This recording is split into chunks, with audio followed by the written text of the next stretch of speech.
Los Pumitas es un barrio que fue noticia a nivel nacional. De hecho, Rosario fue noticia por los Pumitas luego del asesinato de el niño Máximo Jerez el año pasado, en marzo del año pasado. A partir de eso se sucede una pueblada en la cual vecinos y vecinas se levantan contra los búnker, tumbando búnker, y también contra los agentes de las fuerzas policiales que estaban en ese momento del barrio por la complicidad con el narcotráfico. A partir de eso, el gobierno anterior anuncia un plan de obras, decide tomar la prioridad entre los 3 niveles del Estado para hacer una urbanización completa de Barrio de los Pumitas como una forma de trabajar en la inclusión social y en el acceso a derecho para prevenir el delito. Bueno, justamente sobre el fin del año pasado se abrieron los sobres de licitación para poder hacer este proceso que iba a llevar todos los servicios a un barrio que lo necesita y mucho, con apertura de calles y demás. Todo pago con recursos de la Secretaría de Integración Sociourbana de Nación. ¿Qué pasó? Bueno, el 10 de diciembre asume Javier Milei, desfinancia completamente las obras de la SISU, de la Secretaría de Integración Sociourbana, y por lo tanto, esta obra que no había comenzado, pero que ya estaba planificada, ya estaba el proyecto que lo había desarrollado la universidad, el proyecto técnico, ya estaba en los pliegos licitatorios, queda total y completamente interrumpido y sin noticias, ¿no? Solamente el 10% de las obras que estaban en ejecución tuvieron asignaciones presupuestarias nuevas de los barrios populares por el nuevo gobierno nacional. Entonces tenemos un barrio en el cual tuvimos una crisis de seguridad y no desaparecieron las razones de esa crisis de seguridad, y justamente aquello que el Estado se había comprometido a realizar desde que asumió Javier Milei, la prioridad claramente no son los barrios populares, y cortó todo tipo de proceso de urbanización allí. Bueno, la realidad en todos los barrios en general viene siendo bastante constante. Nosotros en cada uno de los espacios de atención barrial del Consejo, ABC, que venimos haciendo estas especies de asambleas con los vecinos y las vecinas para acercar un poco la demanda a aquellos más olvidados por la gestión municipal, los que nos encontramos una ausencia del Estado en general, que más allá de los espacios históricos institucionales como la escuela, el centro de salud, que realmente se sostienen muchas veces no por políticas estatales, sino por los trabajadores y las trabajadoras que hacen, digamos, actitudes casi heroicas para poder sostener el servicio en los barrios. Lo que nos encontramos es, bueno, una situación muy grave con la recolección de residuos, con microbasurales por todos lados. La ciudad, sobre todo en los barrios y en los barrios populares, está realmente muy sucia. Muchos problemas con las líneas de transporte público de la ciudad, calles que se encuentran totalmente inundadas, incluso en épocas donde pasó bastante tiempo desde las lluvias, porque los desagües pluviales a cielo abierto, por la falta de mantenimiento del municipio y por la presencia de microbasurales, se encuentran tapados. Entonces, ante la primera lluvia, el agua se estanca y los barrios se inundan. Esta es una constante que se repite en absolutamente todos los barrios y que es parte de las prioridades que tiene el municipio del centro y por fuera a los barrios de la ciudad.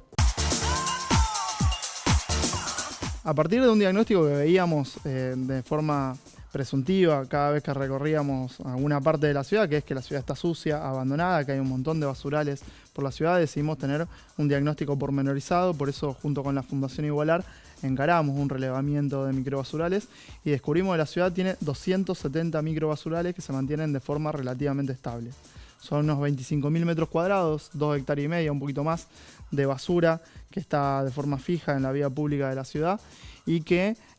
para que tomemos dimensión, son unos 3 estadios de fútbol, ¿no? De basura que tenemos en esta situación. La verdad que es una situación muy crítica. Si nosotros le sumamos a esto que el 72% de esos microbasurales no tiene contenedores en la cercanía, bueno, tenemos un poco las explicaciones. Y si le sumamos que el 66% de estos microbasurales se encuentran en los barrios populares que no tienen acceso a servicios o en las cercanías, también tenemos cuál es la prioridad que tiene el municipio. Hoy, la verdad que la situación con los residuos en Rosario es muy grave. El municipio paga realmente muy caro el sistema de recolección y el sistema de entierro en el relleno sanitario. No recupera prácticamente nada, está muy lejos de cumplir con las metas o también de seguir los pasos que marcaba la ordenanza de basura cero, y por ende, cuando podría generar puestos de trabajo a través del reciclaje, a través de la economía circular, lo que está generando es grandes erogaciones para el municipio a través del entierro en el relleno sanitario. Sí, la realidad de toda la ciudad es bastante similar, ¿no? Sobre todo cuando salimos por fuera del centro. Nosotros tenemos dos realidades que se superponen, que antes estaban muy distantes entre sí y que hoy tienen geografías que son bastante similares. Los barrios por fuera de las grandes avenidas, que están relativamente consolidados, con acceso y regularización de muchos servicios, presentan un descuido que la verdad llama supinamente la atención, ¿no? Con calles con estados muy malos, colectivos que en barrios consolidados tienen que cambiar su recorrido por el estado de las calles, ¿no? Hace poco nos reuníamos con vecinos y vecinas de barrio Cristalería, que en Grandoli y Villa del Parque el colectivo no puede pasar dos calles troncales de ese barrio, con acceso a servicios, con pavimento a nivel definitivo, y tiene que tomar una calle mucho más angosta de manera estable ya hace algunos años por la falta de mantenimiento del lugar. Otra línea de colectivo que dejó de entrar a Nueva Alberdi por el estado de la calle Suárez. Y los vecinos y las vecinas tienen que tomar en la ruta esa unidad de colectivo que no entra más al barrio. Estas situaciones se repiten en muchísimos barrios de la ciudad y también son parte del estado de abandono general de un gobierno municipal que realmente está de salida y ha tirado la toalla. Nosotros, a partir de los ABC, de las atenciones barriales del Consejo, no solamente recogemos la demanda y muchas veces canalizamos esa demanda a través de expedientes que muchas veces aprueban en el Consejo, pero después el Ejecutivo no hace, sino que también con las herramientas que tenemos a mano tratamos de dar respuesta a los vecinos y a las vecinas. Por un lado, muchas de las intervenciones urbanas que no hace el municipio, directamente tratamos de hacerlas nosotros.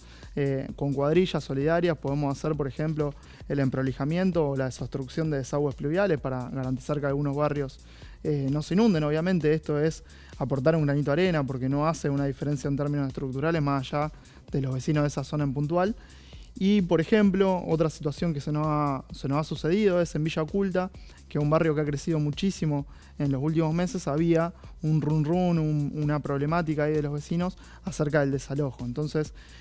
como había muchísimos vecinos que no tenían acceso al certificado de vivienda familiar, pese a encontrarse en un barrio popular, acercamos el RENAVAP a través de la SISU, que quedó con una sola trabajadora en la ciudad de Rosario, para poder relevar a todo el barrio y así poder llegar con los derechos que tiene el RENAVAP, que es una ley que todavía se mantiene y que, a pesar de que se han cortado las obras en los barrios populares, programas como Mi Pieza y otros que había en gobiernos anteriores para poder garantizar el acceso a derechos en esos barrios, no están más, sí siguen vigentes los derechos de la ley RENAVAP con respecto a, por ejemplo, la prohibición de desalojo. Nosotros estuvimos midiendo el martes 30 de julio entre las 8 de la mañana y las 2 de la tarde, es decir, en un horario pico, horario en el cual hay escuela y en el cual hay movimiento habitual. Llevamos adelante una medición del Observatorio Social del Transporte que mide la frecuencia y el estado de los colectivos, sobre todo sobre el cumplimiento de la modalidad adaptada de los colectivos. Y ahí lo que pudimos detectar es claramente cómo hay un derrotero en el cual los colectivos cada vez tienen menor frecuencia. De 2019, en realidad de la prepandemia, de 2020 a la fecha, un 95% de las líneas que medimos tienen peor frecuencia que en aquel momento, con algunas líneas que son realmente muy simbólicas, como por ejemplo el 126, tanto rojo como negro, que pasó de una frecuencia de 12 minutos en horario pico a una frecuencia de 34 minutos en horario pico en estos años, pero también encontramos que el 58% de las líneas tiene peor frecuencia que tan solo hace 2 meses. En el cual la grilla horaria señalaba una cuestión totalmente distinta y se produce un incumplimiento sistemático de esa grilla. Esto también se explica por el retiro de unidades. Hay colectivos que tienen sus líneas que han retirado o hemos detectado que han retirado entre 4 y 5 servicios en horario pico, lo cual explica un colectivo menos cada hora y media aproximadamente, y esto genera que podamos encontrar frecuencias realmente muy malas, con tiempos de esperas máximos de hasta 54 minutos en horarios pico y con una gran cantidad de líneas que deben esperar más de 30 minutos en horario pico. El sistema público de transporte en la ciudad va a la crisis y a la quiebra total. Por un lado, como decíamos, los colectivos que tienen el peor índice con respecto a capacidad adquisitiva del salario medida en boletos de colectivos, desde que hay datos medibles, ¿no? Tenemos peores índices, bastante peores índices que en mayo de 2002, después de la crisis del 2001, donde quebraron un montón de líneas. Si a esto le sumamos que el servicio es pésimo, también lo que tenemos es que cada vez más usuarios y usuarias se bajan del colectivo. Si le sumamos, obviamente, la eliminación de los subsidios al interior por parte de Javier Milei, es un combo explosivo. Y en taxi sucede un tanto similar, ¿no? Nosotros aprobamos una normativa, obviamente con nuestra oposición, que modifica la ordenanza de aplicaciones y que permite que las plataformas puedan incrementar los costos al taxista que se encuentra en una situación de crisis. Se encuentra en una crisis por la baja de consumo, los mayores costos que le va a implicar de manera significativa esta ordenanza a los propios choferes, no solamente titulares, sino también choferes, y por el otro lado también con el advenimiento de Uber, que el municipio, lejos de combatirlo, lo que hace es abrir un paraguas para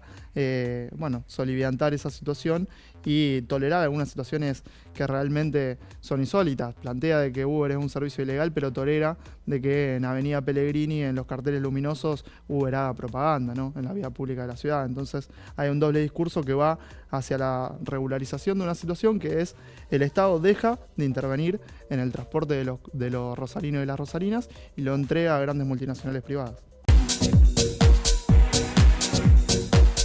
El Consejo tiene una particularidad, es una caja de resonancia muy grande de todo lo que pasa en la ciudad, se debaten un montón de temas de manera